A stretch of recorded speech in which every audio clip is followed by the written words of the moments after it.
I dum live toramne mayamgi question answers I thuna tawrage. Thank you everyone. I use 40k hele and I really appreciate that you guys are supporting me. Ado how I among Q&A budi among tawrani, so I'm just doing this live so that aina kudakta mayam na hangingba questions do aina answer pipa ngambra haina. So should kay hangningi aina kumbang amangay dong kumzarage. Hi, blood pressure hey. Khoi jik tum dore thenge oli khaidem tume thenge tum dore ada mayam gi mum question do mateng ma aiju haidi 40k yobagi harau bagi tawgena horror stories aina han dear David liru badagi isaje kainoma itau tawraga leire donana kitang break lauke no minini aduga mu ai tawrake mu horror stories. Hi Silky. Hi Sonika. Kaino ngarang hapur di wari ngarang war hapamnina maybe I'll take another 2 more days. Chise wari yam toy thaga thagalake ai ngamna bakana honari build a horror story oina horror se aina han ne daddy bidi rubudagi ai haksang su kitang ai dengon na nungai ta ba phawre duna numini leraga kitang leraga thagalake. Hi che gi wari taramine che. Oh thank you mayam na nungsi bagi mayam tabi bagi ai am harawe ado ai jo sahi wari se sama suraga toke na khalambne so maybe ai hapta amdang dang hapazu continue to sira na khale horror gi ai jam pam je ko horror se ado aseng bado horror gi aseng ma je khara phangba wale do phangi ngai adum tawjarake. Ronika nungsiye ai jam nungsiye thank you ai hapake ai wari toin hapake Sonia Devi ai wari se yari ngai ai chudum tawe. Somina haise thank you so much 40k se mayamna haidi ai nungsibagi noi mayamna subscribe to wibadagi yobibane. I'm very grateful ai adumaina phangbase ai am harawe wari se hanjinjin taninga leire ai di thank you so much chegi wari tabase yam nungai video di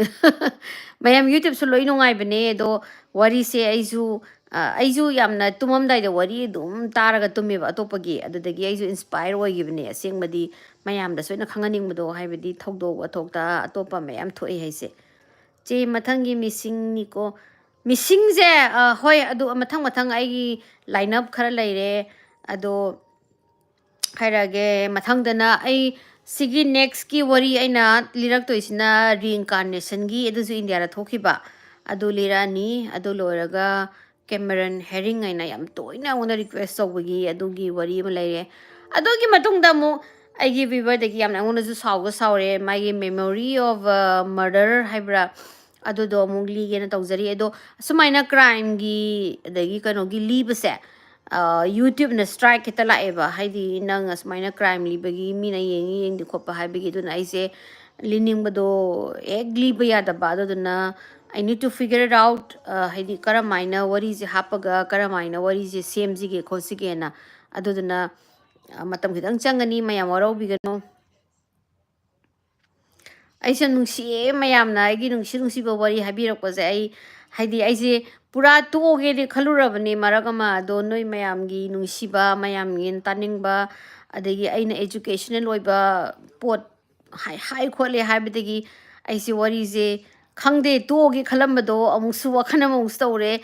ado let's see nungai nungsiye jite wai fare ai wari se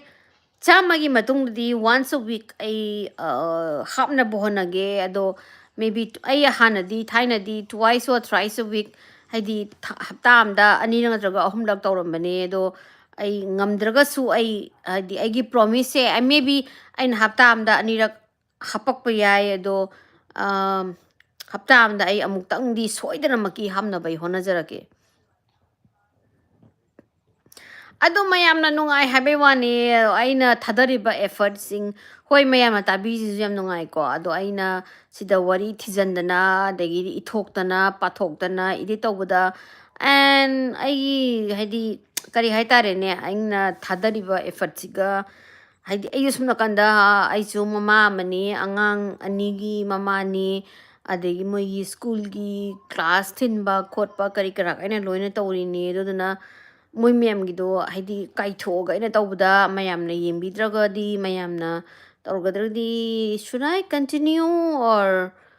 hadi tawraroisra haina so amumu aingonda mioi banina isu doubt gumba phawe adugini but mayamgi nungsiba mayam phangmana mayamgi harauba phangmuduna aise hapta amdadi amuktang oiragasu hapke ngamagadi hapta amda aina anira hapdo adumaina hapage hanadi khanjare ai Q&A so ai yam thuna adugi reply thuna thajarage mayamda ꯑꯁ ꯃꯅꯤꯄꯨꯔ ꯊꯣꯛꯅꯤꯡꯕꯅ ꯁꯤꯔꯦ ꯑꯗꯣ U ꯑꯦꯁꯇ ꯂꯩꯕꯁꯦ ꯐꯔꯛ ꯇꯥꯕꯁꯦ ꯑꯃꯨꯛ ꯁ꯭ꯇꯦꯝꯄꯤꯡꯒꯤ ꯐꯪꯗ꯭ꯔꯒꯗꯤ ꯑꯃꯨꯛ ꯌꯥꯝ ꯐꯔꯛ ꯇꯥꯏ ꯊꯣꯛꯂꯛꯄ ꯑꯗꯨꯅ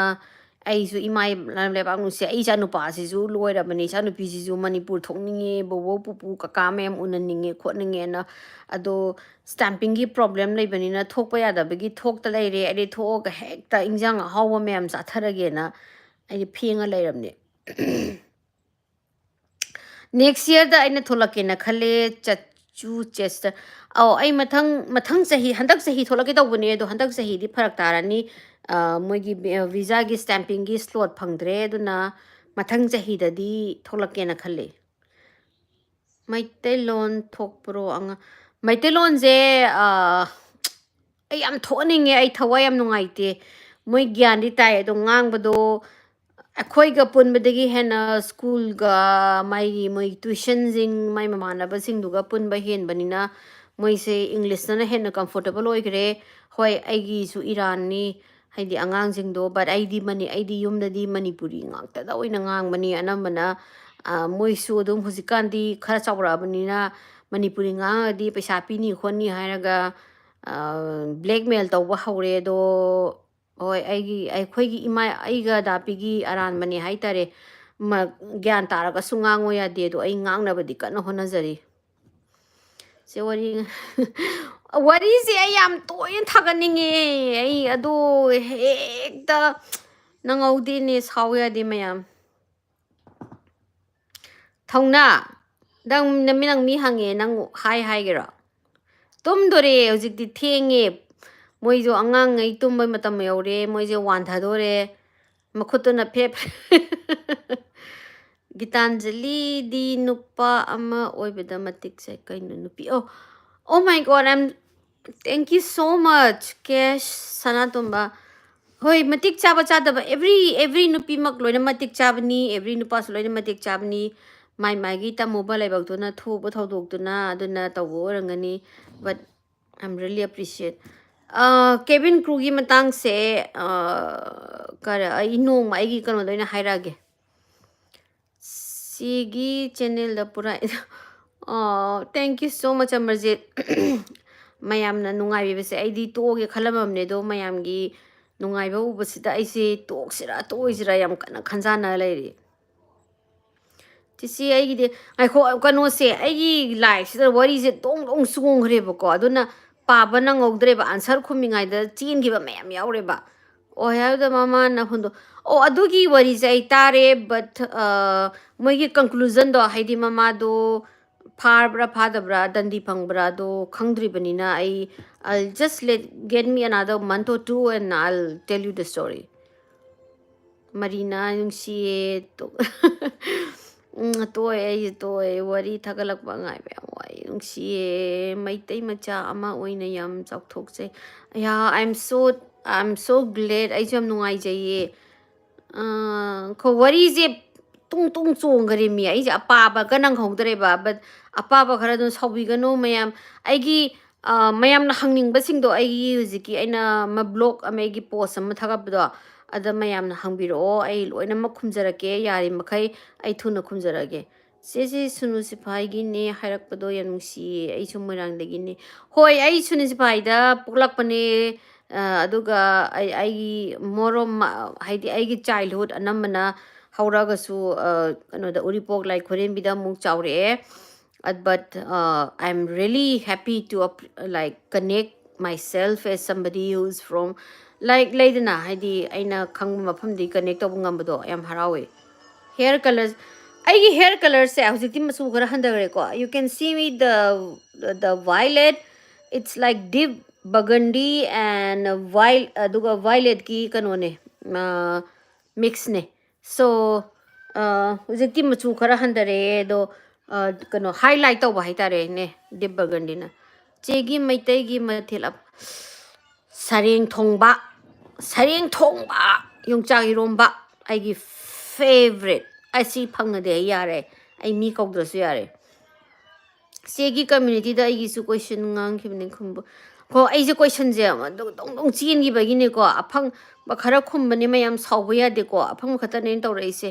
ai khoi di numit humni marini sangna sari bane lepa yare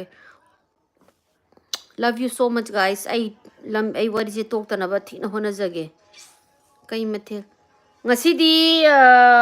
kano tawre arem mapa khara khulla chare aigi husband zu mama na ba singa moi koi ba chakhi do na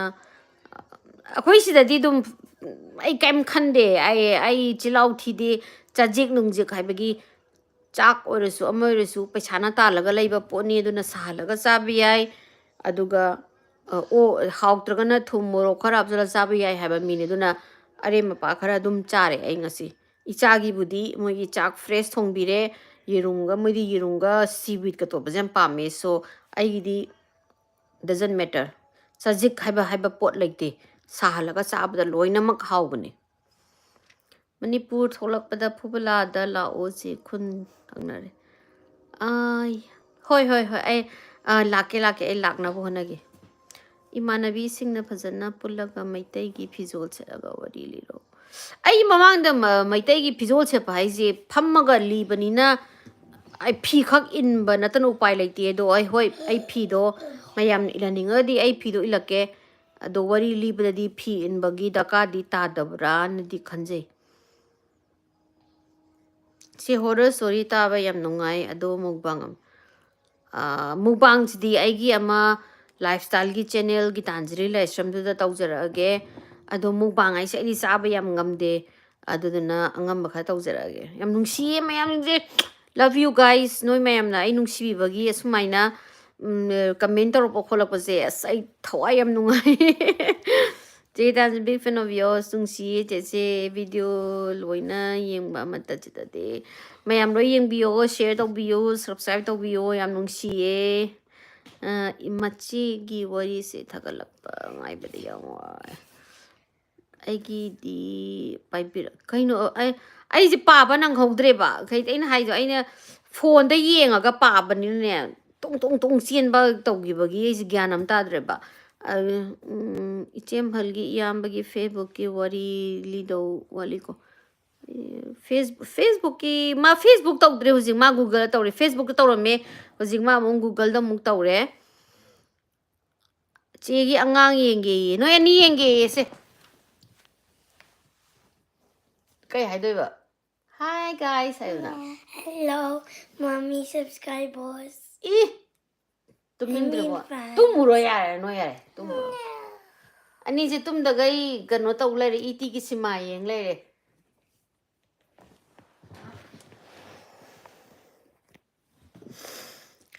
contain सिम्बिरो नुंगाई बा पाबा न ngौद्रे ने सि जो मु सौरक तारे ने पाना ngौद्रे फाव सेलिब्रिटी फाव की लाइव वीडियो आई नोंग मत येंग दे दुबु चे की लाइव वीडियो आया याम नुंसिए अस ai kai ma phaw mi kanau na thiko yam nungsiye di khangde mayam gi nungsiba ji uraga as ai je khangde wari ga de to roi gi dai gyan khangde yam nungsiye thawai nungsiye moi ni ju je ena tumba gi ju ji isau je lang ri tum do ena ga he kai na ga saura ga lang ka na phapung chang doi ne Saura lang da bagi using ngai ni moy ani.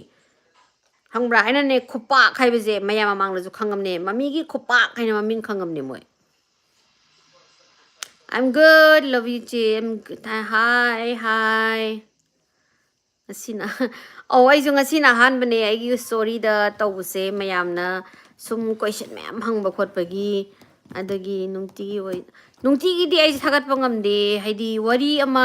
libada ai magi wari dugi research to bada ka tai ithok bada ka tai adagi matang da video mem da ka ta yang bada ka tai investigation gi matang am da ka tai adugi da matang na wari lirani liraga mu edit tawraga amuk hapada matam yam changi do na ai nungti gi hamninga ga ai yam nungti gi hamninge but ai hapangam jadi waro bigano ching hi hi chai ching so ai jigyan ta de simade live su marak ta dum thaga piro hoi ngasi na hamane ai gi wari da live thaga lai se mayam aina sum connect tong ning bagi se live su dum to Thank you so much, everyone. I know ma'am ginung si basi ubada ay tamoyam pele. I'm very lucky that I have you guys as my fan, as my viewer, as my well-wisher. Mani ma ay matang sahida thola ke na khale visa gi stamping gi slot phangade soida na ay thola kani matang sahida. Daredevil ki doyam ki ay jo kiri ne ay aduna Daredevil ki matung dagi ay horror stories yang kitang matam haptam de ay lepage ay madugi matang da ay ngonde yam na haina da buzu phawi aduna leader roige blog se thagale mayam kaim yeng bide da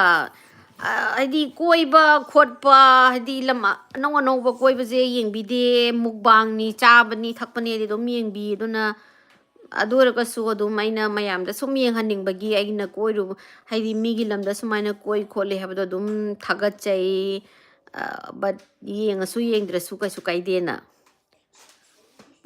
akhoi huzik oh my god huzik pung ama ga makhai ta dore ahingi ko wari ji tung loi sien ga ise gyan am ta dre bas si na wari li bas yam fazana explain to wase dogi tabe nongai thank you si gi wari huzik ta taramine si wari thagal khalure thagalakani aido mayam gi nungsiba henmandana ai wari se lepage na khalambane do ai se wakhana madi tawre do ai kon haidorage Chena maitegi injang thongbado yam hawdong malas khangdeda hawra hawtra ai ju haita tamjagi bane dum hawkhre chak chabadusu tai kon kaino phingbadusu tai aduna tarini toina oh my kon phingba chak chabada thongba thank you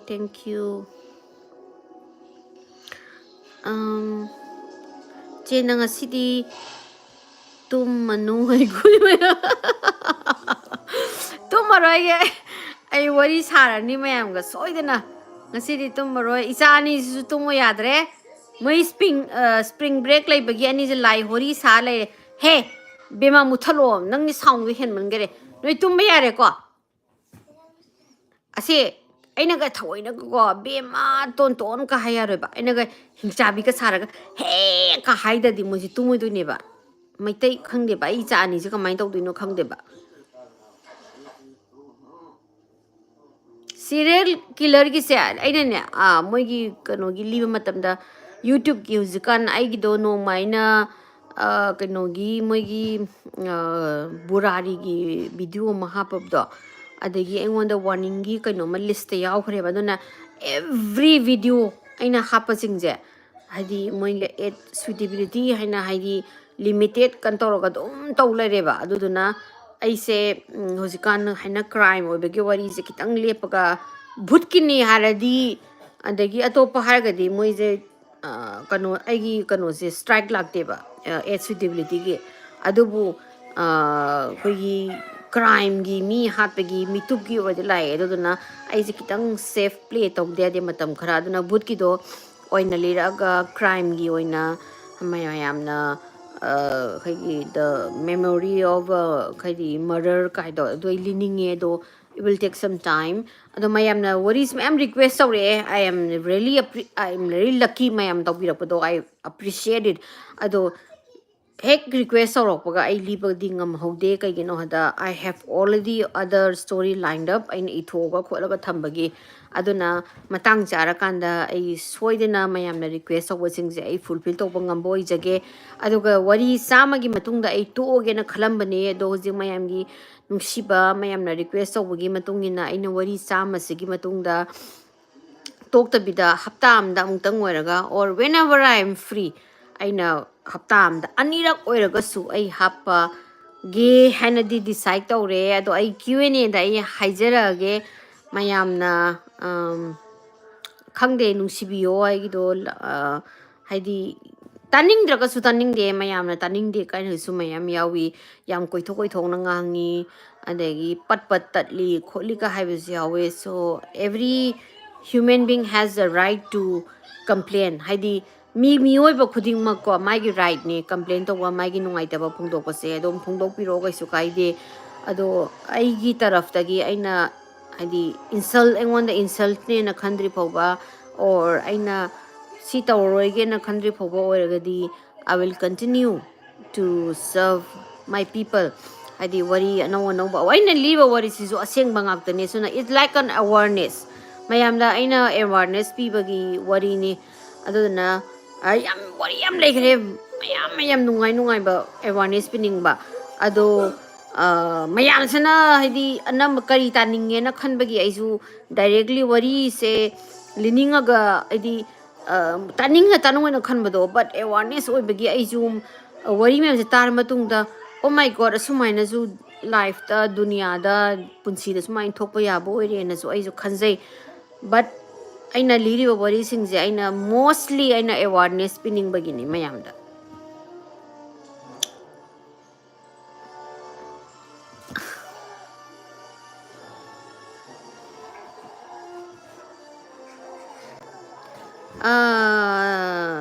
kaino chanu serial killer gi se ai thagalake ado anamana aina thagakhare aduga Jeffrey Dahmer gi hangapado di Jeffrey Dahmer do atopa maitai ki wari ki channel mayam le moina su loinamak ti thagat khare do aina hanjana thagalaga amuk sigi killer jigi engonda mu at suitability ge mu strike lakani ado mayamna khangde atopa mujik khoigi manipur gi channel mayam diamond haibra radio haibra moi mayam lei moi da wari aizu moi da yengda wari makhan mayam yawe moi gi wari da su jaja yam yawe ado moina li khaba wari waragadi aina muli raga same wari do mu taraga amu kari kana ni na khale sei blog su story am ta yeng bata yawdi ado da naina mina likhiba waragadi wari se aina amu listening da haitare ne aina extra tadriba anangwa wari lining bagini aina anamba request sorokpada pak haidi aina matam khara changi je duga aina mo khangda boiragadi matam khara changi engonda research tawba aina research tawba je aigi boy aina notebook gi page taruk tare thokna ithok toini adagi aina fact check tawrani wikipedia net tamo adugi matungda wari je mu lidoini wari je mu liba loiraga mu aina mu wari si is English ta ithok to aga aina manipur ta mu isai thanda handok sa doni wari matamda adu loiraga mu aina amu kano tawrani maigi timing chanaba maigi asengba video photo sing do mu thirani hapade matam kitang change do na aina toina hamninga ju hapan nang ekta ngamongde so sawu ya de segi video su story su amta yeng yawde loina nuai thank you Waiko Melody I really appreciate noi matam maigi tangaba matam do thadoga aigi video yemgi bas em thin harawe somdana nungthingi pung ama khoina hojik nungdang ahingi pung ama makhai tari angang aigi suti ni na tumdre ju tumdre khoiga India ga khoiga pung try thoi khenabane adi akhoi ahingi pung barota bada noi Manipur gi ayuki pung barota ba dumain tawi chinungsi aishu nungsi yumnang koro nganbi Ayush Sadri good morning Kay maramgino wari lepki khalisibo. Ay Q&A da hairage aina wari lepning ise kaygino haibase. Si angang kaygisu udaba yam nungsi. Angang ay yuzi aina isaw lang atuman gare. Isaw di aroybine. Da dapina ay ginupana dapina ngunda durbasa dagi hek haurak pa ini aise. Aina ba durbasa da olize pharabane kumkarna olaga durbasa ondrise na. Say dear David ki wari kari su Manipur ki horror wari lagli. Ai di Manipur ki wari thi bani phang di ne pa. Hai de details hoina sai ki moi ki US ta or other country thok pa je moi ki kano se loi phang ba wari se ado kai hai tare ne India gi Manipur ki thok pa di wari se loina details hoina yaw da bagi am wai li di lining ai su yam na duwa bagi ne saw ya de ko. I love you, mini Pieris. I love you too. Hello, ma'am. I'm India. You? I'm India. Staying in America. Hello, where are you from? Ah. Say makeup to wait thagat piro. Thake nahi no makeup to wait so. But I na hadag makeup to wait ay bare skin upado ayam thina ingon uncomfortable oide but I na it's for my fan. They should know. Heidi nupi ji kira ka dum lay banate. Nung padog su makeup yaw na lay hay bagi udning bagi ay su thagat pirak pane do mayam na comment pataw jawe na sak ithira na kaina but isor na sembirak pane. I love the way I am. So maduna mo alog de duna mayam na su keda bana phajai ka hai. I love you guys. I really appreciate it. Nene worry di lepigano please. Ay worry se ao asigi matang da ay Q&A da ay haijara age. Horror story. Manipur ki horror stories ay phang di mi. Ay thire ay tried internet e-pau loina mag thire phang de. Adoga moina laiba warisu credible oidaba timing da adugum amta phangde aina saida atopa lamgi paba matamdi moi horror stories e credible oiba mi lay witness lay timing lay aduna yam lai libado India gi Manipur jam wa bagi aisa libang amtabane ayam leningi do waraw bigano che nungsi hauzik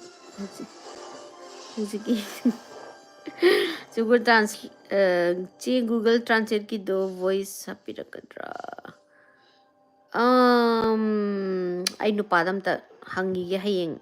ma koi chakhi mamana bujinga koi halak paga ta hangagi. Conjuring film gi incident gi wari da singba amta. Conjuring gi khang de do kaina analyst kano gi Michelle analyst ki de na hap khrabani. Che Manipur tholak pada achapot hawa laibiro. Hey, aina noidagi noina laibiram dongne aidi pamjai yamna Manipuri achapot mayam segi wari singse taruraga loksing yamna oi. Thank you. I really appreciate you guys. Wari je gyanam tadre ba mathak lo yogre Johnny Depp and Amber Heard ki case ki mat moi gi wari du di case ki ne maybe some down line something down the line I have Valley House ki wari do mutang Valley House I don't know what Valley House is chegi as restriction thamba do yeng ba yadi kaigino sibo amda aigi amumuk aina ne kanogi aigi haidi khara disturbing oiba khara kano tawo yauraga di s laibane do noina noigi deroba to onthoga amo hapata ba duga yeng yani natragadi aisu ohining de do aina ohining na ohin banate do moi YouTube ki sukumba crime ki lak khobaje like Black Dahlia aina hapada khotpada dum restriction lak pe ki hapya de khotena lai aduna wari dum serial killer gumbagi wari se ai hapya da bagi hapchadre aduna gi setting da nagi chahi do nangna nangi date of birth to hapam dong male adi real do aduna as restriction aina lai yorangani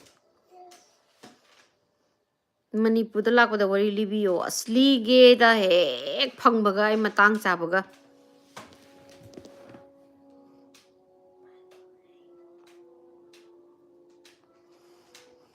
ꯆꯦꯒꯤ ꯃꯤꯡ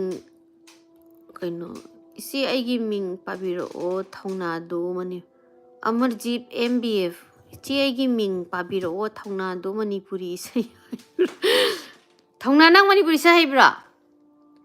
ꯅꯪꯅꯦ ꯍꯥꯏꯗꯥꯏꯅꯦ ꯊꯝꯃꯣꯏ ꯍꯥꯏꯗꯥꯏꯅꯦ ꯑꯝꯇ ꯁꯛꯎ ꯂꯥꯎꯔꯁꯤ ꯂꯥꯎ ꯂꯥꯎ ꯏꯆꯥ ꯅꯨꯄꯥꯗ ꯍꯧꯖꯤꯛ ꯅꯣꯏꯅ ꯆꯦꯂꯦꯟꯖ ꯇꯧꯕ ꯍꯧꯖꯤꯛ ꯊꯝꯃꯣꯏ ꯇꯧꯔꯣ Tamoy, tamoy, tamoy, ꯑꯩꯒꯤ tamoy. ꯊꯃꯣꯏ ꯅꯪꯅ That's the only word I know. ꯑꯃꯨꯛ ꯍꯥꯏꯔꯣ ꯊꯃꯣꯏ ꯅꯪꯅ ꯑꯩꯒꯤ ꯋꯥꯁꯛꯁꯩ ꯇꯧꯔꯣ ꯑꯃꯨꯛꯀ ꯆꯠꯂꯣ ꯃꯀꯣꯛꯇꯒꯤ ꯍꯥꯏꯔꯣ ꯊꯃꯣꯏ Tamoy, tamoy, tamoy, tamoy. ꯑꯁ ꯑꯃ ꯑꯩꯒꯤ ꯊꯃꯣꯏꯅ ꯁꯛꯈ꯭ꯔꯦ ꯅꯣꯏ ꯆꯦꯂꯦꯟꯖ ꯇꯧꯔꯨꯕꯒꯤ ꯑꯗꯒꯤ ꯍꯦꯟꯅ ꯈꯪꯗꯦ ꯏꯆꯦꯗꯤ ꯍꯩꯄꯣꯠꯇꯦꯗ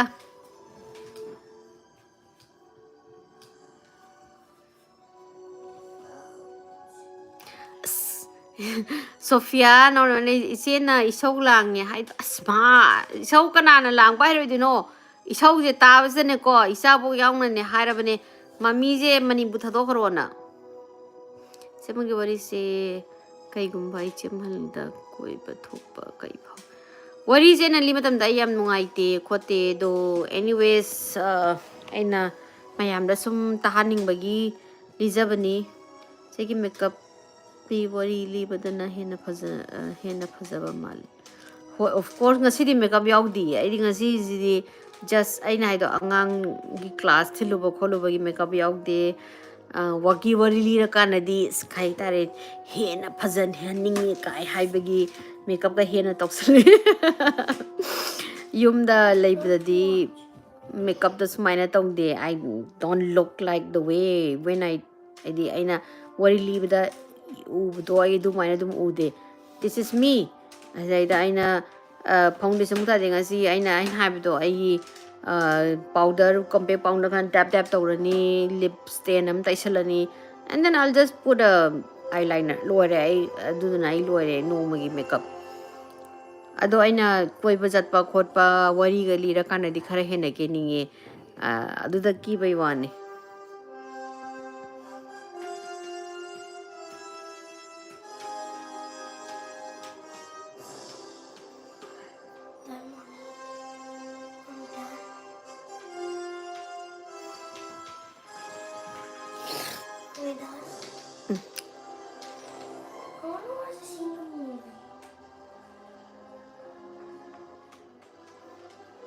ꯁꯤꯒꯤ ꯋꯥꯔꯤ ꯇꯣꯛꯄ ꯂꯤꯕ ꯌꯥꯔꯣꯏꯀꯣ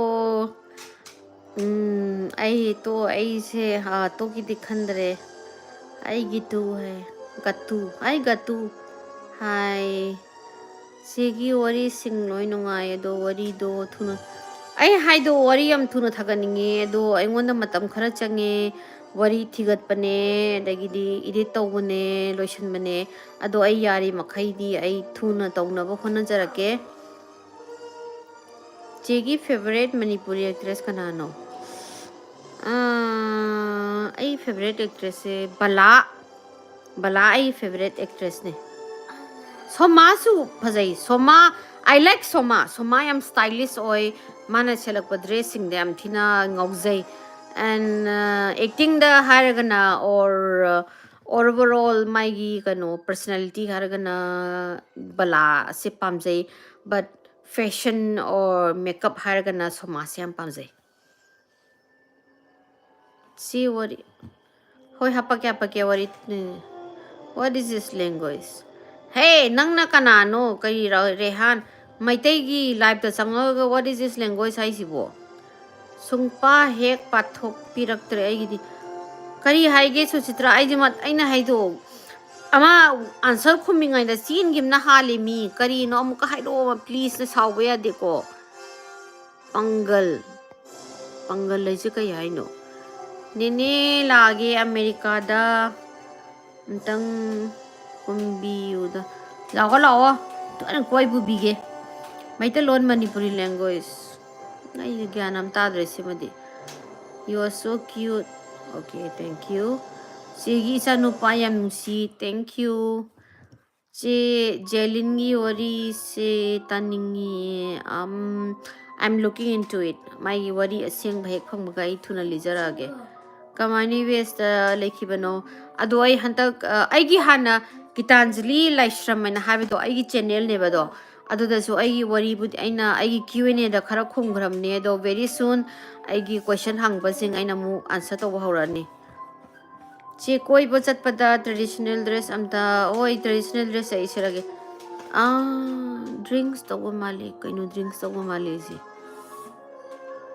Drink kanano pimanda. Drinks to mali kaino drinks to mali. Kaino ay my drinks to mali ay si. Kaino I cannot understand. Primanda kaino drinks to mali ay si kaino ay kya nam tadre na nga ito. Segi favorite Manipuri song si Karengi se oibra 90 ai isaize thainagi hena khoina lesaringe matamgi tare ne khoi kaino nungsi mai thongse yengzage khaiba adugi matamjana hele pamjaba ado hoji hoji jom loi nungai ko nungai ti haiba nate ado jigidi nungai wari ngai bada ware wari hoi ngarang thaga tangari ai haying si mu thaga charage se nan ge wari do yam nungai exactly like kinaba gumba sumbai su ado thaga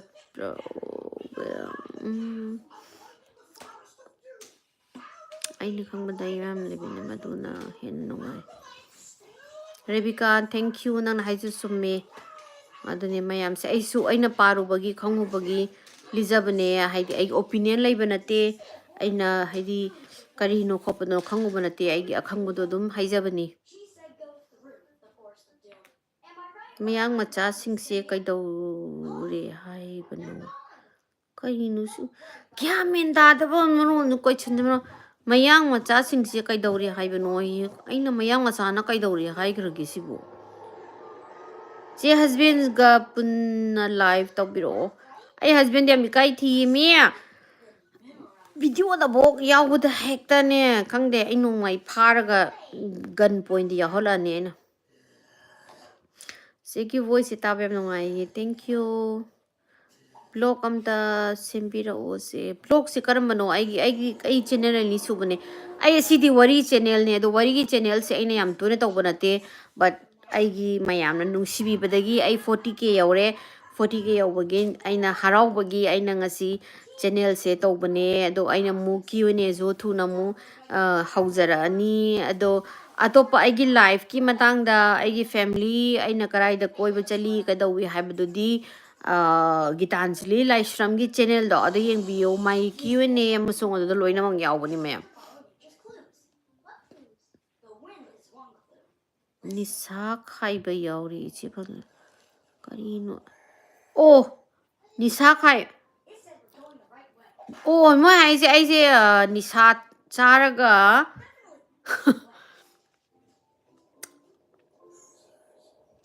Kai hai do noi khangdre. Ai nupa laite hoje yumda moi ngai moi mamanaba singa ski to wazaki. Aina isa singa sida lairi moi gi cinema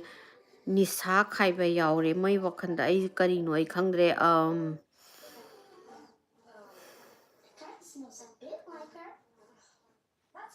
Hoi. Ai kaim hainingdre haidi hoi mayam na khaningba khallo aidi sum mayam gi live tawraga question hangin adi khumagen torokpane do ngasai angana question ama pabda question kanuma kari Nisa halle habra yawre habra really okay guys noigi prejudices oiba wakhando tobirakano aidi sida aina mayam gi sum mayam ge na 40k yaure haraure khole na aina live tawjabagi wane aina kari dawagi live tawdabo aina kadawagi Nisa saraga drug saraga mayam da wari sadoino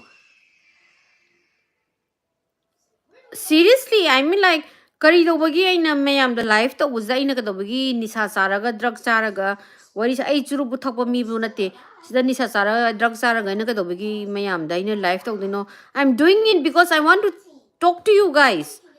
mayam da aina wari saning bagi aiga connect tongningbagi haidi toin toina aijo sigi matamje phangde ngasidi angang gi suti ni moigi spring break ki suti leibagi aina connect tawdabagi mayam da connect tongningbagi tawoi wani but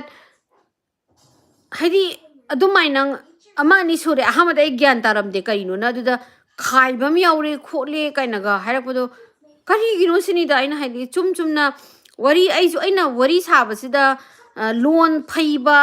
thaiba adagi yu ngauba drug sabagi ngaubagi aina khumba yaukhraba aina yauragadi habiro ise nangi nangna ngangi kholi singdo yu ngaubagi thakbagi chabagi ne haragadi hoi aigi life to ai toksage aidi mayam du connect tongningbagi aina haijabne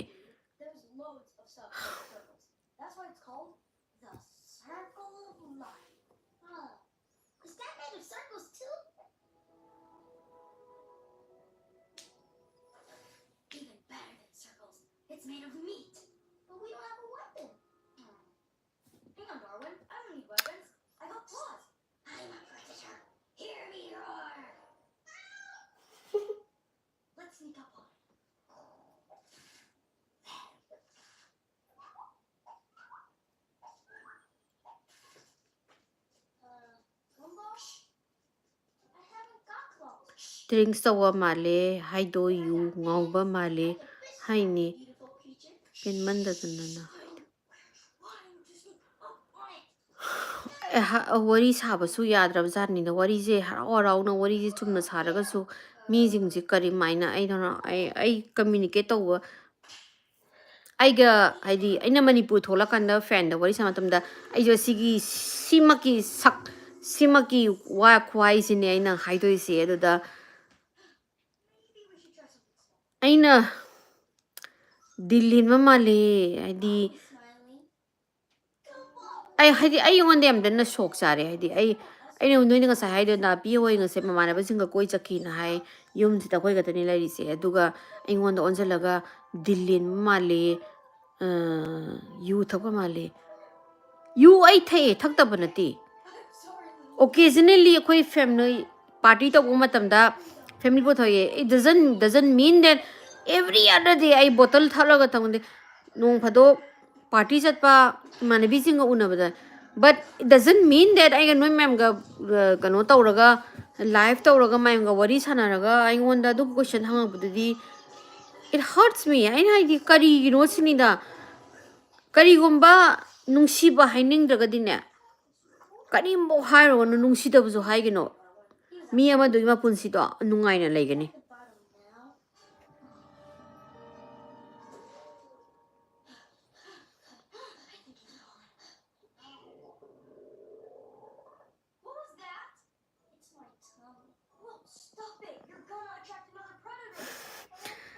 chim angom haije chena angang oiringaida photo yengninge angang oiringaida aigi dapina ije debananda male ye debananda angang oiringai male ai boy ka tawraga samje tin ka lebko debananda male ye duna khangde phajarabra phajadabra phajai haira phajade haira ai gyan tadre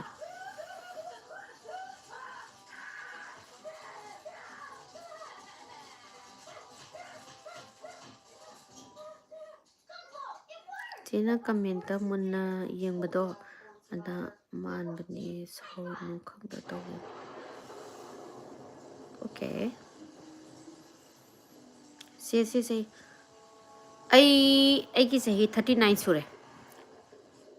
hanurabne angang di oining mana loire do hanure upai leite isalsi isam hal haibanate comment tawriba singduna haibani nene horror story khara ga libiro horror story se libada ina handir de liru bada ai mangangnaba anira humlak sugare dona horror je inga tang khara lepi ki hafta mu aduga kona phajana mu lirake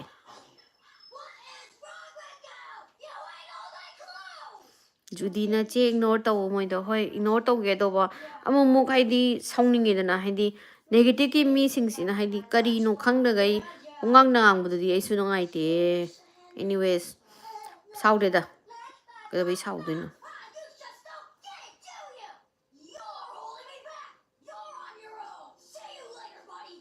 ꯏꯆꯦ ꯁꯔꯛꯀꯅꯨ ꯃꯤ ꯁꯥꯊꯤꯕ ꯅꯨꯄꯤꯅ.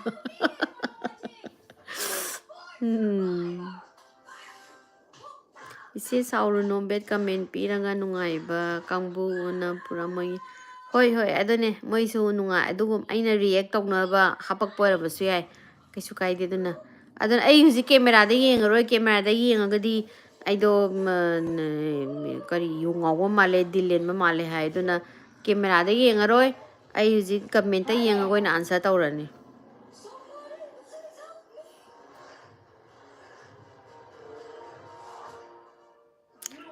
Ngasidi wari maming haibiramo please. Ngasigi wari sidi my anger with story with kaya duno ngasi je live with reacting with anger haigadra kari no gyanam ta se mi hai se loina manadabanina magun gumba karasino to be. Yeah, you're right,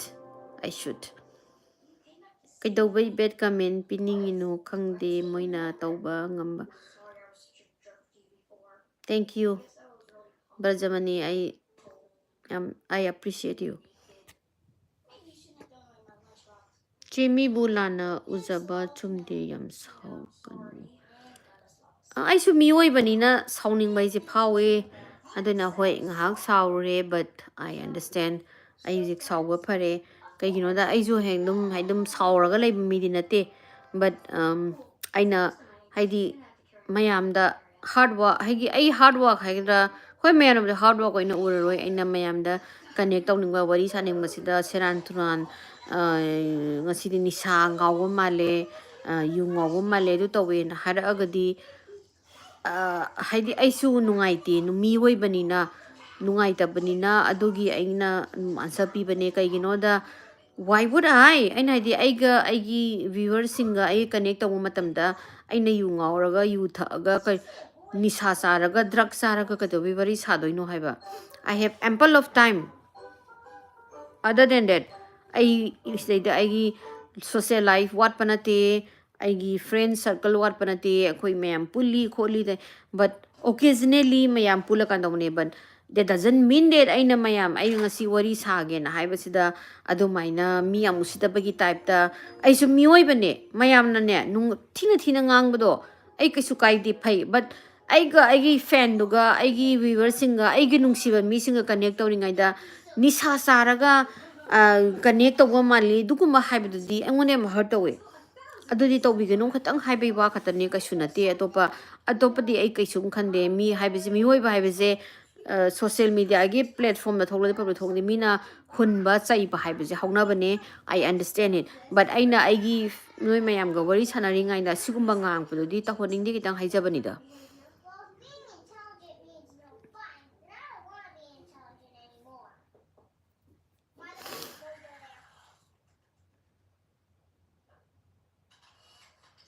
ahing di ore tumju tuninge ado tumani aisu ngak le di live sero chalage anamana is ahing je ukan di tumba wari se tara ga tumandana is mangak na re butki wari tamandana is mangak na re dona tumdre ahing su oire oh my god ai ngasai digi 49 minutes muk sure ena live tawri se mayam na question mem hangbira ko zo ai khumba nang haudre dung loin chin khare ado aigi question and answer aigi Q&A da sigi kanogi story time gi dai phajana tawjarage aduga yari makai ai khumamage aduga ahing jo isale tumninge chumme ahing jo isale adu michu nungsire tumning magi maybe aina tumning magi mai nungsirak pasida mayamna lana urban su oibi ai ado mayam gi comment khadi para magi bad comments are trash of your life is talking about it yam harawe mayam na dum topirak but aina yamna thawai yauna tawjabane ngasigi life se aina hangai tawbana te story time gi aduda mayam na wathingang puda aina sum haidi some nungai tabagi wani da atopa kaimbo aigi atopa I don't have any problem with anyone adu khatagini da haidi hoi aigi miche line semak padagi sumaina uirum torok pora natraga tumning bagi uirum tawira or me di ꯇꯧꯔꯝꯕ ꯌꯥꯏ ꯑꯗꯣ ꯍꯣꯏ ꯑꯗꯨꯅ ꯈꯪꯗꯦ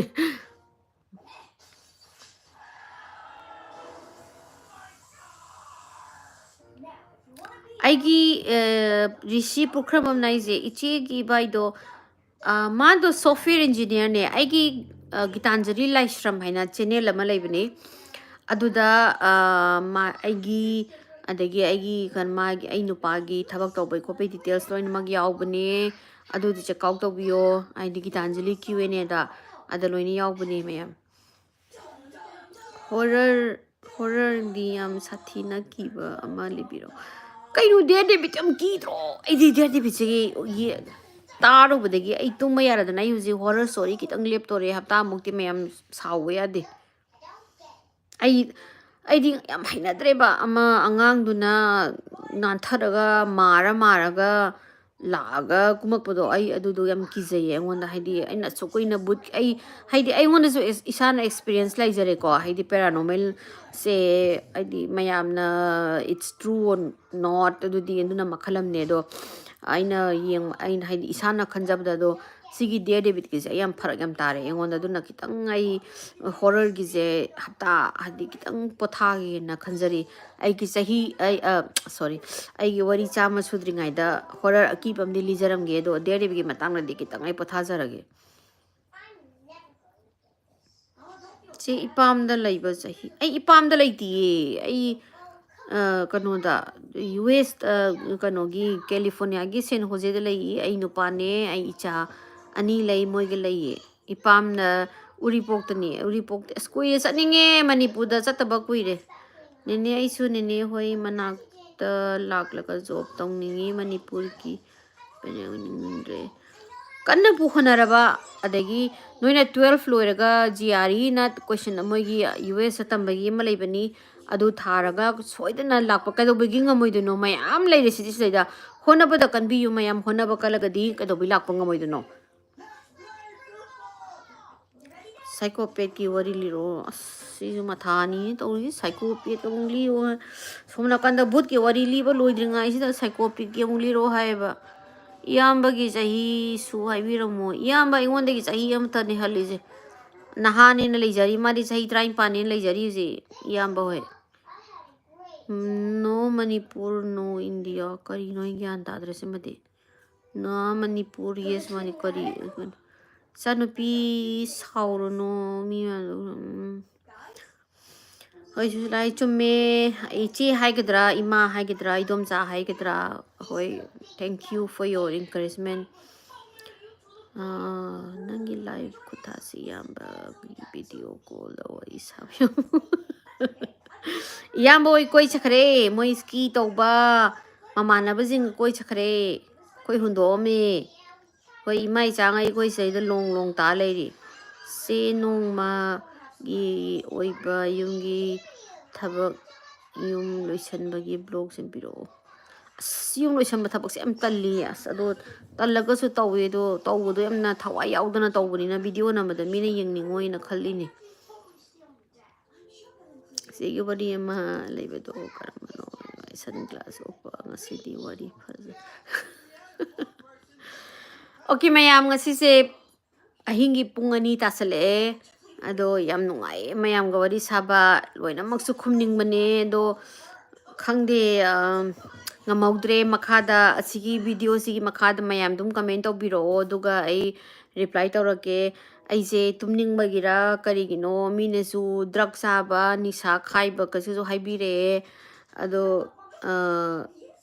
thengjele tummagi timing su yoksale